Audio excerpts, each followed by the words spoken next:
नमस्ते दोस्तों। आज हम बात करेंगे एक बहुत सिंपल लेकिन पावरफुल हैबिट के बारे में।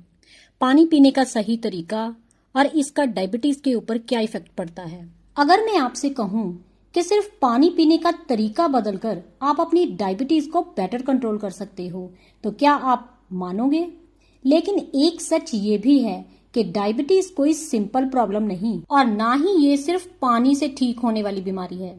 लेकिन अगर आप पानी को गलत तरीके से पी रहे हो तो आप अनजाने में ही सही, लेकिन आप अपनी शुगर को और बिगाड़ रहे हो। और अगर सही तरीके से पियो तो सेम पानी आपकी बॉडी का सबसे पावरफुल सपोर्ट सिस्टम बन सकता है।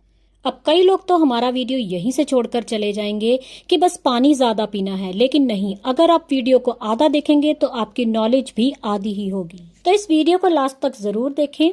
लास्ट में हम आपको एक बहुत ही इम्पोर्टेंट बात बताने वाले हैं कि कौन सी ऐसी कंडीशंस हैं जिनमें आपको डायबिटीज के दौरान पानी कम पीना होता है। वीडियो में हम बात करेंगे बॉडी की physiology, scientific mechanisms, practical daily routine और कुछ ट्रेडिशनल इंडियन प्रैक्टिसेस का एविडेंस बेस्ड एनालिसिस। चलिए सबसे पहले डायबिटीज फिजियोलॉजी के बारे में बात करते हैं।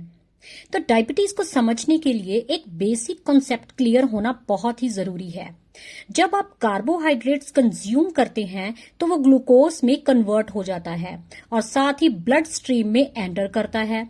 साथ ही पैनक्रियाज इंसुलिन रिलीज करता है जो कि ग्लूकोज को सेल्स के अंदर ले जाता है। लेकिन डायबिटीज में क्या होता है, या तो इंसुलिन इनसफिशिएंट होता है या फिर इंसुलिन रेजिस्टेंस डेवलप हो जाता है और इसका result blood glucose level persistently high रहता है। अब यहाँ हाइड्रेशन का रोल आता है।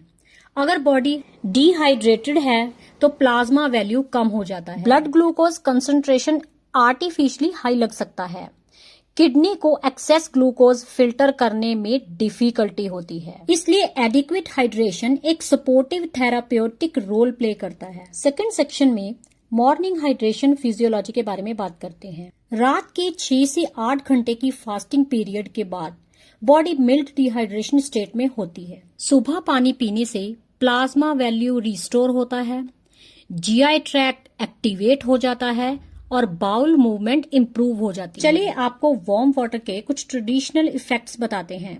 सबसे पहले ये गैस्ट्रिक मोटेलिटी को स्टिमुलेट करता है, साथ ही डाइजेशन के लिए बॉडी को प्रिपेयर करता है और डायबिटीज के पेशेंट्स में इसका इनडायरेक्टली बेनिफिट होता है। इससे मॉर्निंग ग्लूकोज वेरिएबिलिटी थोड़ी स्टेबल हो सकती है। तो प्रैक्टिकली अगर रिकमेंडेशंस को देखें तो आप 1 से 2 गिलास नॉर्मल या लक वार्म वाटर को एम्प्टी स्टमक ले सकते हैं। साथ ही क्लिनिकल ऑब्जर्वेशंस और कुछ स्टडीज सजेस्ट करते हैं कि अगर आप खाना खाने से 20 से 30 मिनट पहले पानी पीते हैं, इससे बॉडी में क्या होता है, एपेटाइट कंट्रोल होने लगता है, ओवर ईटिंग कम हो जाती है, साथ ही पोस्ट मील शुगर स्पाइक्स भी स्लो होने लगते हैं। तो दोस्तों आप वीडियो में बने रहें। आगे हम आपको एक सिंपल सा स्ट्रक्चर प्लान भी बताएंगे जिससे कि आपको पानी को किस प्रकार पीने से आप अपनी डायबिटीज को कंट्रोल कर सकते हैं, बहुत ही हेल्प मिलेगी। फोर्थ सेक्शन में हम वाटर इमीडिएटली आफ्टर मील्स के टॉपिक पे बात करते हैं। फोर्थ सेक्शन में हम बात करेंगे कि आपको क्यों खाना खाने के तुरंत बाद पानी नहीं पीना चाहिए। एक्चुअली ये एक कंट्रोवर्शियल टॉपिक है। कॉमन बिलीफ तो ये है कि खाने के तुरंत बाद पानी पीने से डाइजेस्टिव एंजाइम्स डिल्यूट हो जाते हैं। साइंटिफिकली अगर हम देखें तो बॉडी अपने डाइजेस्टिव सीक्रेशंस को रेगुलेट कर लेती है और मॉडरेट अमाउंट में पानी लेना हार्मफुल नहीं है। लेकिन अगर आप खाना खाने के तुरंत बाद ढेर सारा पानी पी लेते हैं तो ये ब्लॉटिंग या डिस्कम्फर्ट दे सकता है। तो हो सके तो आप पानी खाना खाने के 20 से 30 मिनट बाद ही पिएं। फिफ्थ सेक्शन है हाइड्रेशन पैटर्न। हाइड्रेशन एक कंटिन्यूस प्रोसेस है। देखिए अगर आप एक ही बार में ज्यादा अमाउंट में पानी पी लेंगे तो आपको बार बार यूरिन पास करने के लिए जाना पड़ेगा, जिससे कि इफेक्टिव सेलुलर हाइड्रेशन नहीं होगा। लेकिन वहीं अगर आप स्मॉल क्वांटिटी में थोड़ा थोड़ा कर दिन भर में पानी पीते हैं तो ये बहुत ही अच्छी ऑप्शन है। इससे आपके किडनी फंक्शन को बहुत सपोर्ट मिलता है और आपकी हाइड्रेशन भी बहुत अच्छी मैनेज हो जाती है।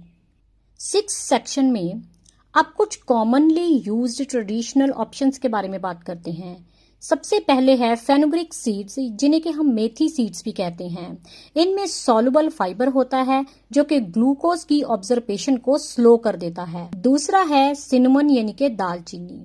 अगर आप दालचीनी को पानी में भिगोकर रात भर रखते हैं और सुबह इसका पानी पीते हैं तो ये इंसुलिन की सेंसिटिविटी को इम्प्रूव कर देता है। और हाँ, इसके कुछ साइंटिफिक एविडेंस भी अवेलेबल हैं। 7 सेक्शन में हम बात करेंगे प्रैक्टिकली डेली प्रोटोकॉल के बारे में। यहाँ पे हम आपको पूरे दिन का एक सिंपल सा स्ट्रक्चर प्लान बताते हैं। तो चलिए सबसे पहले शुरू करते हैं सुबह खाली पेट से।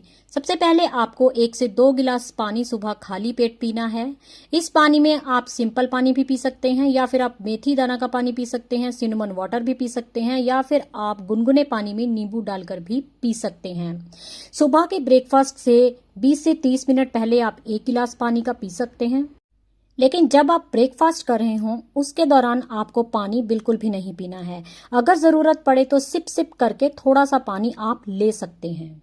और हाँ, आपको खाने के 20 से 30 मिनट के बाद ही पानी पीना चाहिए। हो सके तो आप दिन में 2 से 3 लीटर पानी को जरूर पिएं। चलिए अब लास्ट में आपको कुछ क्लिनिकल प्रिकॉशंस के बारे में बता देते हैं। देखिए, हर पेशेंट सेम नहीं होता। किसी को क्रोनिक किडनी डिसीज होता है या किसी को हार्ट फेलियर या फिर किसी की एडवांस्ड डायबिटीज कॉम्प्लिकेशंस होती हैं। तो अगर इनमें से आपको कोई भी दिक्कत है तो आपको अपने डॉक्टर की सलाह से ही पानी को पीना चाहिए, क्योंकि इन सारी दिक्कतों में फ्लूइड की रिस्ट्रिक्शन या मॉडिफिकेशन रिक्वायर्ड हो सकती है। तो अगर आप हाइड्रेशन को ऑप्टिमाइज करते हैं तो आप अपने डायबिटीज मैनेजमेंट को सिग्निफिकेंटली इंप्रूव कर सकते हैं। और अगर आपको डायबिटीज के बारे में और भी जानना है तो हमारे चैनल के ऊपर बहुत सारे वीडियोस अवेलेबल हैं, तो आप हमारे चैनल के ऊपर जाएं तो उन सारे वीडियोस को जरूर देखें। और अगर आपको आज का ये वीडियो पसंद आया हो तो इस वीडियो को लाइक और शेयर जरूर करें। चैनल के ऊपर नए हैं तो चैनल को सब्सक्राइब करें। तो मिलते हैं ऐसे ही एक और इन्फॉर्मेटिव टॉपिक के साथ अपने नेक्स्ट वीडियो में। तब तक के लिए जय हिंद, जय भारत।